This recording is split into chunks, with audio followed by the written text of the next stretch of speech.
Let's start our class of bio. Class 10th chapter number 1 life process. Biology की हमारी ये first class है जिसमें कि हम लिविंग बीइंग्स के लाइफ प्रोसेस मतलब एक तरह से लिविंग बीइंग्स किस प्रकार जीवित रहते हैं, उनके अंदर क्या क्या मेटाबॉलिज्म में एक्टिविटी क्या क्या चीज़ें चलती रहती हैं, हम उन सब चीज़ों को डिस्कस करेंगे। तो लाइफ प्रोसेस में आगे बढ़ने से पहले हम बायो को थोड़ा नॉर्मली डिटेल में समझ लेते हैं कि बायोलॉजी हम क्यों पढ़ते हैं और बायोलॉजी की कितनी ब्रांचेस होती हैं, बायोलॉजी किसके द्वारा डिस्कवर किया गया, बायोलॉजी के फादर कौन है और बायोलॉजी पहले किसने ये जो वर्ल्ड बायोलॉजी बताया किसने पहले, हम वो सब पहले डिस्कस करेंगे। फिर लाइफ प्रोसेस अपने टॉपिक के ऊपर चैप्टर जैसा कि है उस पर बढ़ेंगे। तो let's start our class of bio.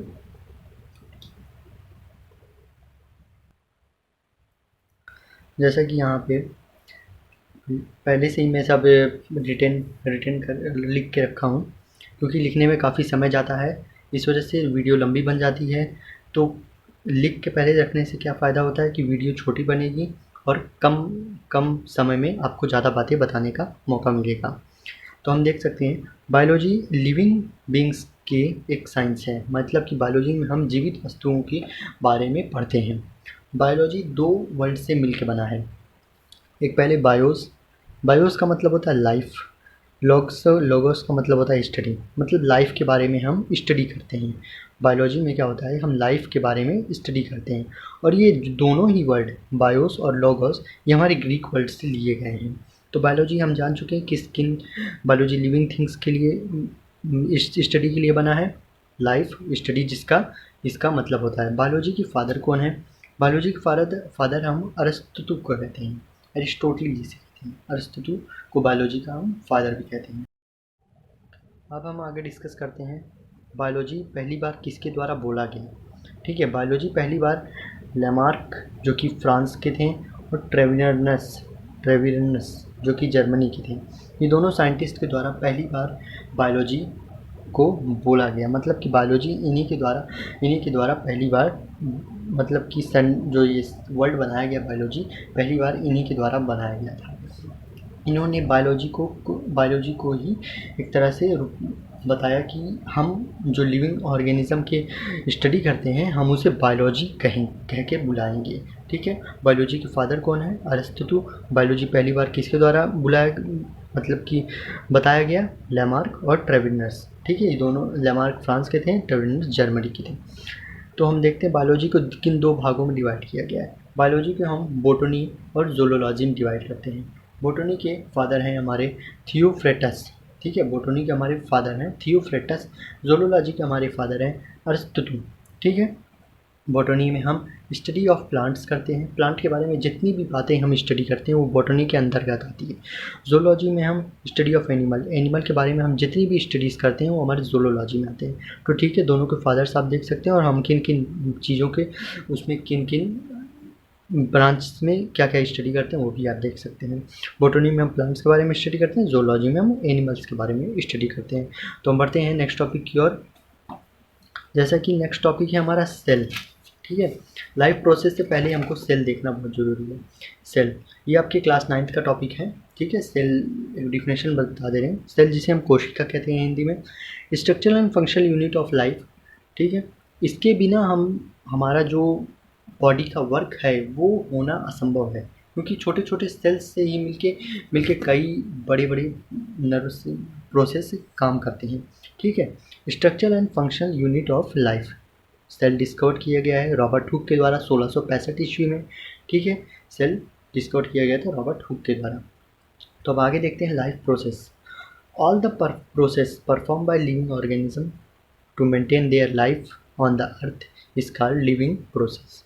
Life process मतलब जितने भी जीवित वस्तु हैं उनके द्वारा जो भी कार्य किया जा रहा है जीवित रहने के लिए उसे हम लाइफ प्रोसेस कहेंगे। जैसा कि metabolism, digestion, respiration, excretion, reproduction और मूवमेंट, जो भी हम करते हैं जीवित रहने के लिए, खाते हैं अपने शरीर को मूवमेंट देते हैं, एक्सक्रीशन करते हैं, वेस्ट चीज़ें बाहर निकालते हैं, हवा लेते हैं, रिस्पिरेशन सांस लेते हैं, मेटाबॉलिज्म करते हैं, कई प्रकार की शरीर में एक्टिविटीज़ होती हैं, तो वो सब लिविंग लाइफ प्रोसेस ही है।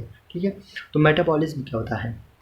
मेटाबॉलिज्म देखते हैं, sum of all total chemical reaction which take place in the body is called metabolism. Metabolism होता है कि जितने भी प्रकार के केमिकल रिएक्शंस, मतलब कि हमारे शरीर में कई प्रकार के केमिकल रिएक्शंस चलते रहते हैं, तो जितने भी प्रकार के केमिकल रिएक्शंस से हमारे शरीर में हो रहे हैं उन सबको हम मेटाबॉलिज्म ही कहेंगे। ठीक है, मेटाबॉलिज्म जैसे कि डाइजेशन भी कह दिए, रिस्पिरेशन कह दिए, फोटोसिंथेसिस कह लिए, जितने भी ये लिविंग ऑर्गेनिज्म में तो हो रहे हैं। फोटोसिंथेसिस जैसा कि प्लांट में होता है, ठीक है। तो अब हम मेटाबॉलिज्म के टाइप देख लेते हैं। कैटाबॉलिज्म और एनाबॉलिज्म होते हैं। कैटाबॉलिज्म किसे कहते हैं? The process in which complex substance change into simple substance, मतलब कि कॉम्प्लेक्स सब्सटेंस जब आपका सिंपल सब्सटेंस में चेंज हो जाएगा, ठीक है, कॉम्प्लेक्स जब आपका सिंपल में चेंज हो जाएगा तो उसे हम कैटाबॉलिज्म कहेंगे। जैसे कि डाइजेशन, डाइजेशन में क्या होता है, कॉम्प्लेक्स चीज़ें हम इन अपने शरीर में ग्रहण करते हैं तो उसे कई कई छोटे छोटे फॉर्म्स में हम अपना बॉडी मेटाबॉलिज्म, मतलब कि वही सब केमिकल रिएक्शंस होते रहते हैं हमारे बॉडी में, ठीक है, तो उन्हीं को बस छोटे छोटे फॉर्म्स में कर दिया जाता है। डाइजेशन में क्या होता है कि हम छोटे छोटे फॉर्म्स में कर दिया जाता है, जो हमारे शरीर के लिए उपयोगी चीज़ें होती हैं उन्हें एनर्जी और ब्लड में सर्कुलेट कर दिया जाता है। अनवेस्टेड चीज़, अनडाइजेस्टेड चीज़ वो हमारे शरीर से बाहर निकाल दी जाती है, ठीक है। एनाबॉलिज्म देख लेते हैं, the process in which simple substance change into complex substance. जब कोई सिंपल सब्सटेंस जब कॉम्प्लेक्स सेंटेंस में चेंज होती है तो उसे हम एनाबॉलिज्म कहते हैं। जैसे कि फोटोसिंथेसिस, इसमें जो छोटी छोटी चीज़ें मिलके आपका ग्लूकोज बनाती हैं, मतलब ये कॉम्प्लेक्स चीज़ का ही तो जनरेट कर रही है। फूड का जनरेट करना क्या हुआ है? फूड का जनरेशन एक कॉम्प्लेक्स चीज़ को ही जनरेट करना। और यहाँ पे देख सकते हैं हम फूड को तोड़ते हैं। डाइजेशन में हम क्या करते हैं? फूड को तोड़ते हैं छोटे फॉर्म्स में। और एनाबॉलिज्म में क्या कर रहे हैं? हम फूड को ही जनरेट कर रहे हैं, मतलब एक तरह से हम कुछ सिंपल से चीज़ों से कॉम्प्लेक्स चीज़ें बनाने की कोशिश कर रहे हैं। तो हम बढ़ते हैं नेक्स्ट टॉपिक की ओर। जैसे कि हमारा नेक्स्ट टॉपिक है कैरेक्टरिस्टिक्स। लिविंग थिंग्स है, लिविंग थिंग्स है तो जाहिर सी बात है उसके अंदर कोई ना कोई कैरेक्टरिस्टिक्स होगी ही कि वो क्यों लिविंग थिंग्स है, उसमें कोई तो खासियत होगी। लिविंग थिंग्स में एक लिविंग थिंग्स से क्या होते हैं कि वो मूव कर सकते हैं, वो उनको फूड की ज़रूरत होती है, हवा की ज़रूरत होती है, पानी की ज़रूरत होती है। लिविंग थिंग को ये चीज़ें जब ज़रूरत होंगी तभी तो उन्हें पता चलेगा कि हाँ वो लिविंग थिंग है, तभी तो उन्हें ये सब चीज़ों की ज़रूरत हो रही है। हमारे चेयर, टेबल, इन सब को तो ज़रूरत इन सब की नहीं होती। प्लांट, एनिमल और ह्यूमन बींग्स को इन सब की ज़रूरत होती है ना, क्योंकि वो लिविंग थिंग्स हैं, ठीक। और इसमें देखते हैं they can grow, living things बढ़ते हैं। रिस्पॉन्ड चेंजेस, उनके अंदर कई प्रकार के चेंजेस होते हैं, समय के साथ हर किसी में परिवर्तन होता है, ठीक है। एक्सीड, वो अपने शरीर से कचड़े बाहर, जैसे कि कोई अनडाइजेस्टेड चीज़ और अनयूज चीज़ें बाहर निकालते हैं, ठीक है। रिस्पायर करते हैं, मतलब कि सांस से हवा को अंदर बाहर करते हैं, ठीक है। कैन रिप्रोड्यूस, वो कुछ रिप्रोडक्शन करते हैं, मतलब मेल फीमेल मिलके कुछ रिप्रोड्यूस करते हैं, मेल फीमेल ऑर्गेन्स मिलके कुछ रिप्रोड्यूस करते हैं। अब फूड्स देखते हैं। अगर कोई लिविंग थिंग है तो उसे फूड की आवश्यकता ज़रूर पड़ेगी, ठीक है। फूड क्या होता है? फूड एक तरह का फ्यूल है, जैसे कि गाड़ियों में हम एक तरह का फ्यूल हमको लेना पड़ता है गाड़ियों को चलाने के लिए, उसी तरह हम इंसानों को भी एक तरह की फ्यूल लेनी पड़ती है जिसे हम फूड कहते हैं, अपने ऑर्गेनिज़म्स को मेंटेन रखने के लिए, मतलब अपनी ऑर्गेन्स को मेंटेन रखने के लिए ऑर्गेनिज़म्स हम लोग को ज़रूरत पड़ती है, उसे फ्यूल कहते हैं। फूड्स एक तरह का फ्यूल है लिविंग ऑर्गेनिज्म के लिए। अब देख लेते हैं न्यूट्रिशन। आगे का टॉपिक न्यूट्रिशन है। न्यूट्रिशन बहुत बड़ा टॉपिक होने वाला है इस चैप्टर का, ठीक है। न्यूट्रिशन अभी हम कई पॉइंट्स में डिवाइड करेंगे। Nutrition in plants, nutrition in animal, nutrition in human beings, ठीक है। जैसा कि अब हम आगे बढ़ने वाले हैं न्यूट्रिशन टॉपिक्स पे, ओके। न्यूट्रिशन हम देख सकते हैं जैसा कि फूड को अंदर लेना, taking food like fats, carbohydrate, protein, mineral, इन सब तत्वों का शरीर में ग्रहण करना, उनका यूटिलाइजेशन करना, उनको शरीर के हड्डियों तक पहुंचाना, इसे हम न्यूट्रिशन कहते हैं। न्यूट्रिशन हमारे दो प्रकार के होते हैं, ऑटोट्रॉपिक न्यूट्रिशन और हेट्रोट्रॉपिक न्यूट्रिशन, ठीक है। ऑटोट्रॉपिक न्यूट्रिशन हम देखते हैं पहले। ऑटोट्रॉपिक न्यूट्रिशन में क्या होता है कि ऑर्गेनिजम्स जो होते हैं वो खुद से अपना खाना बनाते हैं, ठीक है, खुद से अपना और खाना बनाते हैं, ठीक है। जैसे कि फोटोसिंथेसिस एक एग्जांपल ले सकते हैं। प्लांट्स खुद से अपना खाना बनाते हैं, फोटोसिंथेसिस एक बहुत बढ़िया एग्जांपल है ऑटोट्रॉपिक्स का। वो कार्बन डाइऑक्साइड लेते हैं पानी से और सनलाइट के प्रेजेंस में खुद से अपना खाना ग्लूकोज बना लेते हैं, ठीक है। तो इस पे ऑटोट्रॉपिक्स का एक बहुत बढ़िया एग्जांपल है फोटोसिंथेसिस, मतलब ग्रीन प्लांट्स, ठीक है। हेट्रोट्रॉपिक्स क्या होते हैं? हेट्रोट्रॉपिक्स हेट्रोट्रॉपिक्स जो कि दूसरों ऑर्गेनिज्म पे जो डिपेंड रहते हैं, मतलब कि हम एक तरह से ह्यूमन बींग्स हम एक तरह से डिपेंड ही है दूसरे ऑर्गेनिज्म पे खाने के लिए, ठीक है। मतलब हेट्रोट्रॉपिक्स मतलब दूसरे ऑर्गेनिज्म पे जो डिपेंड रहते हैं उन्हें हम हेट्रोट्रॉपिक्स कहते हैं। जो खुद से खाना बना लेते हैं उन्हें हम ऑटोट्रॉप्स कहते हैं, ठीक है।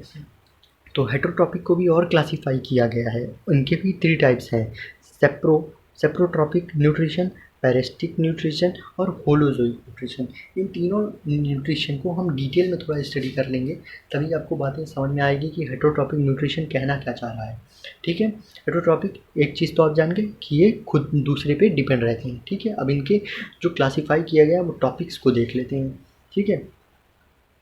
सेप्रो सेप्रोफाइटिक न्यूट्रिशन। सेप्रोफाइटिक न्यूट्रिशन क्या होता है? The process in which an organism obtain their food from dead and decaying matter of plant और एनिमल। मतलब कि वो प्रोसेस जिसमें कि ऑर्गेनिज्म कोई भी लिविंग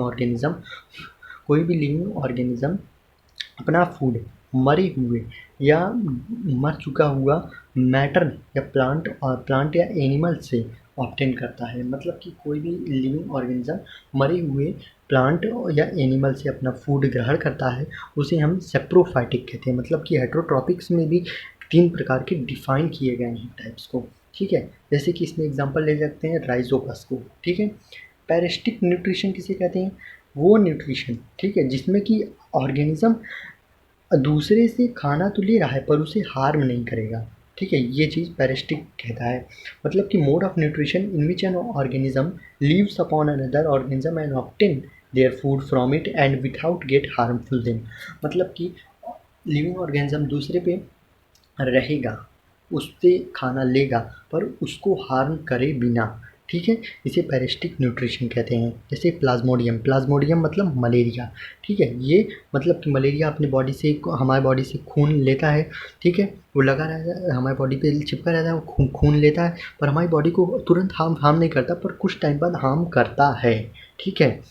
तो अब होलोजोइक न्यूट्रिशन देखेंगे। The mode of nutrition in which an organism takes solid food substance and change into simple substance. जब कोई ऑर्गेनिज्म सॉलिड फूड सब्सटेंस लेता है और उसको सिंपल फूड सब्सटेंस में कन्वर्ट करता है तो उसे होलोजोइक न्यूट्रिशन कहते हैं। हम ह्यूमन बीइंग होलोजोइक न्यूट्रिशंस में आते हैं। हम भले हेट्रोट्रॉपिक न्यूट्रिशंस में हैं, अगर हेट्रोट्रॉपिक न्यूट्रिशंस में हम हैं तो हेट्रोट्रॉपिक न्यूट्रिशन की हम किस कैटेगरी में हैं? तो हेट्रोट्रॉपिक न्यूट्रिशन की हम होलोजोइक न्यूट्रिशन की कैटेगरी में हैं, ह्यूमन बीइंग्स हम, ठीक है। ये मतलब कि सिंपल कॉम्प्लेक्स फूड लेते हैं और सिंपल में कन्वर्ट करते हैं। अब हम पढ़ते हैं की पॉइंट्स जो कि हमारे चैप्टर के लिए ये 3 चीज़ें बहुत इंपॉर्टेंट होने वाली हैं। न्यूट्रिशन इन प्लांट्स पढ़ने हैं हमें, ठीक है, जैसा कि फोटोसिंथेसिस। न्यूट्रिशन इन एनिमल पढ़ना है, हर्बीवोरस, कार्निवोरस और ओमनीवोरस, ठीक है। ये तीनों चीज़ें डिस्कस करनी है और न्यूट्रिशन इन ह्यूमन बीइंग पढ़ना है, ह्यूमन डाइजेस्टिव सिस्टम को डिस्कस करना है। ये तीनों चीज़ें इस चैप्टर के लिए बहुत इंपॉर्टेंट होने वाली है। पहले हमें न्यूट्रिशन का टॉपिक पूरा कवर करना पड़ेगा, फिर हमें रेस्पिरेशन का टॉपिक करना पड़ेगा, फिर एक्सक्रीशन का टॉपिक कवर करना पड़ेगा। तो हम पहले बढ़ते हैं न्यूट्रिशन इन प्लांट्स की ओर, ठीक है। न्यूट्रिशन इन प्लांट्स में क्या होता है कि वो प्रोसेस जिसमें हम कार्बन डाइऑक्साइड लेते हैं एटमॉस्फेयर से, वाटर लेते हैं, रूट में वाटर लेते हैं हम, ठीक है, और सनलाइट की प्रेजेंस में, ठीक है, सनलाइट के प्रेजेंस में और क्लोरोफाइल के हेल्प से, ठीक है, हम अपना खाना बनाते हैं जिसे हम ग्लूकोज कहते हैं। ये न्यूट्रिशन इन प्लांट्स की बात हो रही है, ठीक है, न्यूट्रिशन इन प्लांट्स की। तो हम उस प्रोसेस को फोटोसिंथेसिस कहते हैं। कार्बन डाइऑक्साइड प्लस H2O और सनलाइट की प्रेजेंस में क्लोरोफिल के हेल्प से हम C6H12O6 प्लस 6O2 का फॉर्मेशन करते हैं, ठीक है। इसमें 2 चीज़ें नोट करने वाली है। पहले तो फूड फैक्ट्री क्या होती है? फूड फैक्ट्री लीव्स को कहते हैं, ठीक है, जैसा कि फूड फैक्ट्री लीव्स को कहते हैं और आपका स्टोर फैक्ट्री स्टार्च को कहते हैं, जैसा कि आपको फिगर में भी शो हो रहा होगा, फूड फैक्ट्री और स्टोर फैक्ट्री, ठीक है। तो अब हम आगे देखते हैं इसका एक जनरल फार्मूला जो कि छोटी क्लासेस से भी बताया जाता है, ठीक है। C6CO2 प्लस 6H2O क्लोरोफिल की सनलाइट के प्रेजेंस में हेल्प से और क्लोरोफिल की प्रेजेंस में C6H12O6 + 6O2 का फॉर्मेशन कर रहा है। ठीक है, C6H12 यहाँ पे ग्लूकोज है, ठीक है, 6O2 ऑक्सीजन। अब स्टेप्स कौन कौन से होते हैं ये बताया जा रहा है। स्टेप्स कौन कौन से होते हैं, अब पहले तो हम सनलाइट को एब्जॉर्ब करते हैं, क्लोरोफिल की हेल्प से हम सनलाइट को एब्जॉर्ब करते हैं, सोलर एनर्जी को हम केमिकल एनर्जी में चेंज करते हैं, और फिर reduction of CO2 by hydrogen to form carbohydrate. हम कार्बोहाइड्रेट बनाने के लिए CO2 का रिडक्शन करते हैं। ठीक है, ये चीज़ ध्यान देना है। और इसमें फोटोसिंथेसिस में कौन से आपके रॉ मटेरियल्स यूज़ हुए हैं, तो कार्बन डाइऑक्साइड और हाइड्रोजन रॉ मटेरियल्स के तौर पे यूज़ हुए हैं। तो इनमें कौन कौन सी कंडीशन नेसेसरी होती है, सनलाइट, क्लोरोफिल का प्रेजेंस होना और कार्बन डाइऑक्साइड और वाटर, ये 4 कैटेगरी, 4 नेसेसरी कंडीशंस होती हैं अगर फोटोसिंथेसिस परफॉर्म करना है तो। अब हम देखते हैं आगे, थोड़ा और डिटेल में समझते हैं न्यूट्रिशन इन प्लांट्स को। इसमें क्या होता है कि एक कार्बन डाइऑक्साइड प्लांट्स कहाँ से लेता है, कार्बन डाइऑक्साइड प्लांट स्टोमेटा से लेता है, और स्टोमेटा कब क्लोज रहता है और स्टोमेटा कब ओपन रहता है ये भी आपको जानना ज़रूरी है, जैसा कि फिगर में भी आपको शो हो रहा होगा। ठीक है, जब प्लांट में when plant do not need carbon dioxide, the guard cells lost its water, then stomata will close। जब प्लांट में कार्बन डाइऑक्साइड की ज़रूरत ही नहीं होती है तो गार्ड सेल क्या करते हैं, अपने अपने वाटर को लॉस कर देते हैं और स्टोमेटा क्लोज हो जाता है। ओपन कब रहता है, जब गार्ड सेल से जब CO कार्बन डाइऑक्साइड की प्लांट्स को बहुत ज़रूरत होती है।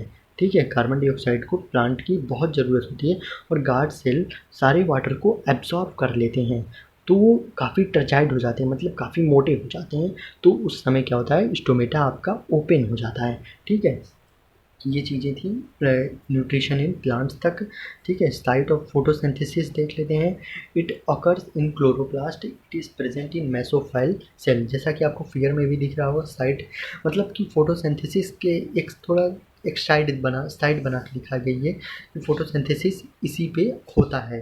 ठीक है, जैसा कि इसमें फिगर में भी दिख रहा होगा, काइटेल आपका पहली अपर लेयर होती है, फिर उसके बाद अपर एपिडर्मिस होता है, फिर प्लासीसेड लेयर होता है, फिर क्लोरोप्लास्ट आएगा, फिर स्पॉन्जी लेयर होता है, काफ़ी उसमें एयर स्पेसेस भी होते हैं स्पॉन्जी लेयर में, और स्पॉन्जी लेयर के बाद जो आपका लोअर एपिडर्मिस आता है उसमें आपका स्टोमा पाया जाता है, स्टोमा, और फिर लास्ट में आपके स्टोमा को करा गया है गार्ड सेल्स से, जैसा कि फिगर में सब कुछ आपको शो हो रहा होगा।